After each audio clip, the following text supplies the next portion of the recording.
একবার কল্পনা করুন, নির্জন রাত, গভীর অন্ধকার, নিস্তব্ধ পরিবেশ। সবাই যখন গভীর ঘুমে আচ্ছন্ন, তখন আপনি আপনার রবের কাছে ভিক্ষুকের ন্যায় দাঁড়িয়ে। এক বুক আশা ভরসা নিয়ে আপনি আপনার রবের দরবারে ভিক্ষুকের ন্যায় দাঁড়িয়ে আছেন। আপনার চোখ দিয়ে অশ্রু ঝরছে। এই দুনিয়ার কেউ আপনাকে দেখছেন না, শুধুমাত্র আপনি এবং আপনার রব। এ এক অন্যরকম ভালোবাসা, এক গভীর ভালোবাসা, যে ভালোবাসা মালিকের সাথে গোলামের। আপনিও তো পারতেন দুনিয়ার অন্য সকলের মতো গভীর ঘুমে বিভোর থাকতে। আপনার কাছে সেই অপশন ছিল, সেই সুযোগ ছিল, সেই পরিস্থিতি ছিল, কিন্তু না। রবের প্রতি এক গভীর ভালোবাসা এবং কৃতজ্ঞ আপনাকে আরামের বিছানা ত্যাগ করতে বাধ্য করেছে।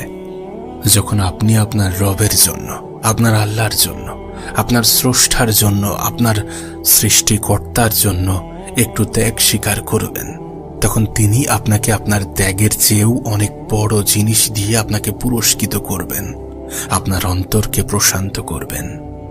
হ্যাঁ, এটা ঠিক যে আপনার সমস্ত মনের কথাগুলো আপনার রব জানেন, আপনার অন্তরের খবর তিনি রাখেন। কিন্তু আপনার রব এটাও চান যে আপনি যাতে আপনার মনের সমস্ত ইচ্ছা, আকুতি, আকাঙ্ক্ষা সবকিছু আপনার রবের কাছে শেয়ার করেন।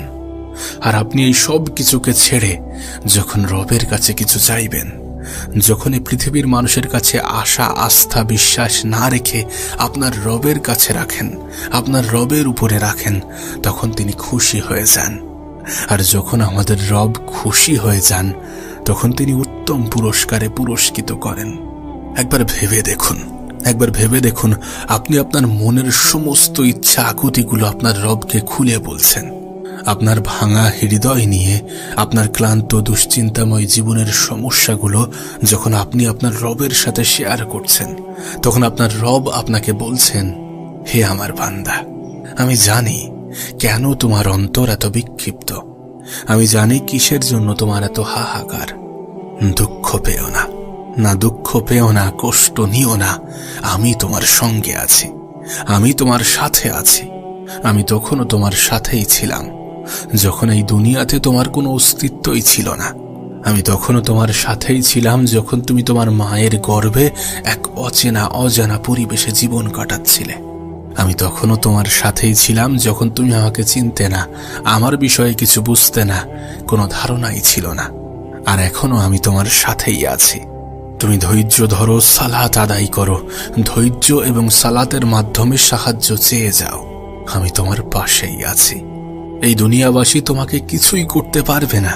আমি জানি তারা যা বলে সেটাতে তুমি অনেক কষ্ট পাও। তারা তোমাকে কষ্ট দেয়, কষ্ট দিয়ে কথা বলে। আমি জানি তাদের আচরণ, তাদের ব্যবহার তোমার অন্তরকে ছিন্ন ভিন্ন করে দেয়। তবে তুমি শুধু নীরবে সহ্য করে যাও, একটু ধৈর্য ধরে যাও। খুব শীঘ্রই তুমি জানবে যে তুমি ভুল ছিলে না।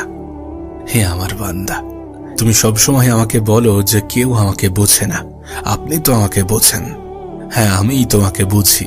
তোমার অন্তর সম্বন্ধে আমি অবগত, তোমার ভিতর সম্বন্ধে আমি অবগত, তোমার জীবনের সমস্ত কিছু সম্পর্কে আমি অবগত। তবে তুমি চিন্তা করো না, আমি অচিরেই তোমার প্রতি অনুগ্রহ দান করব।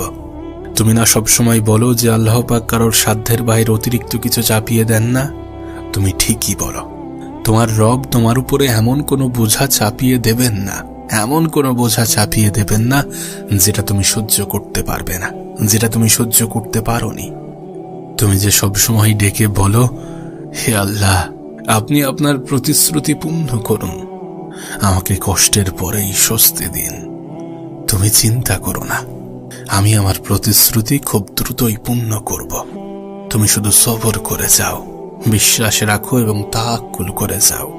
আমি তোমার রব, আমি তোমার পাশে আছি এবং থাকব। তুমি তো ভাবো যে আমার রব সেরূপ নন যে কেউ তার কাছে কিছু চাইবে এবং তিনি তাকে ফিরিয়ে দেবেন। আমার রব সেরূপ নন। তুমি তো এমনটা বলো, তুমি তো এমনটা ভাবো। তাহলে কেন এমনটা ভাবছো যে আমি তোমাকে ফিরিয়ে দেব? আমি তো তোমার রব, তোমার কোনো দোয়াই আমি ফিরিয়ে দেব না। শুধু তুমি একটু সবর করো, একটু ধৈর্য ধরো। তোমার রব তোমার পাশেই আছেন। কেন এটা বোঝো না? এটা এমন একটা পরীক্ষা যেটা আমি তোমার জন্যই নির্ধারণ করেছি, যাতে তুমি আমার প্রিয় বান্দাদের অন্তর্ভুক্ত হতে পারো। তুমি চিন্তা করো না, চিন্তা করো না। আমি তোমার পরীক্ষাকে সহজ করে দেব। আমি নিজেই তোমার এই পরীক্ষাকে সহজ করে দেব। তুমি শুধু আমার উপরে বিশ্বাস রাখো। তোমার ব্যথাযুক্ত হৃদয়ের কোনো কিছুই আমার কাছে লুকায়িত নয়। তোমার অশ্রুর একটা বিন্দু আমার কাছে লুকায়িত নয়।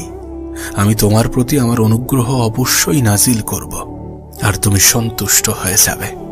তুমি কি দেখো না কিভাবে আমি মানুষের অন্তরে তোমার জন্য ভালোবাসা তৈরি করে দিয়েছি? তাদের ভালোবাসাকে গভীরভাবে লক্ষ্য করো। তুমি আমার ভালোবাসাটা খুঁজে পাবে।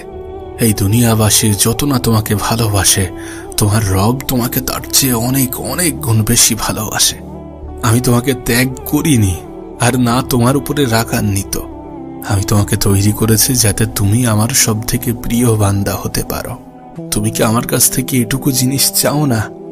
হে আমার বান্দা, দুঃখ করো না, দুঃখ করো না, কষ্ট নিও না। আমি তোমার থেকেও তোমাকে বেশি ভালোবাসি। ভয় পেও না, আমি তোমার রব তোমার সাথে আছি। তোমাকে এমন ভাবে সাহায্য পাঠাবো যেটা তুমি কখনো কল্পনাও করতে পারবে না। তোমার জন্য তোমার পরীক্ষাগুলোকে আমি নিজেই সহজ করে দেব, আর আমি নিজেই তোমাকে পুরস্কৃত করব। তুমি শুধু তোমার রবের প্রতি একটু বিশ্বাসী হও এবং এই কথাকে নিজের অন্তরে আজীবন গেঁথে নাও। তুমি আমাকে যেভাবে স্মরণ করবে, আমাকে ঠিক সেইভাবেই পাবে। তুমি তোমার ধারণা অনুযায়ী তোমার রবকে পাবে। চিন্তা করো না, চিন্তা করো না। আমার সাহায্য অনেক অনেক সন্নিকটে। একটু সবর করে যাও, একটু ধৈর্য ধরে যাও। ততদিন আমার ইবাদতে মশগুল হয়ে যাও, যতদিন না আমার পক্ষ থেকে ঘোষণা শুনবে। যতদিন না ঘোষণা শুনবে, ওয়াদখুলি জান্নাতি, প্রবেশ করো আমার সজ্জিত জান্নাতে। সেদিন আমি তোমার সবচেয়ে প্রিয় ইচ্ছাটুকু পূরণ করে দেব। তুমি আমাকে দেখবে, দু চোখ ভরে দেখবে। আর যখন তুমি আমাকে দেখবে, তখন তোমার এই দুনিয়ার কোনো কিছুই মনে থাকবে না। কিন্তু ততদিন পর্যন্ত ধৈর্য ধরো, একটু সবর করো, সালাত আদায় করো এবং আমাকে স্মরণ করো। আমি তোমাকে ভুলে যাইনি, যাব না। তুমি যেন আমাকে ভুলে যেও না।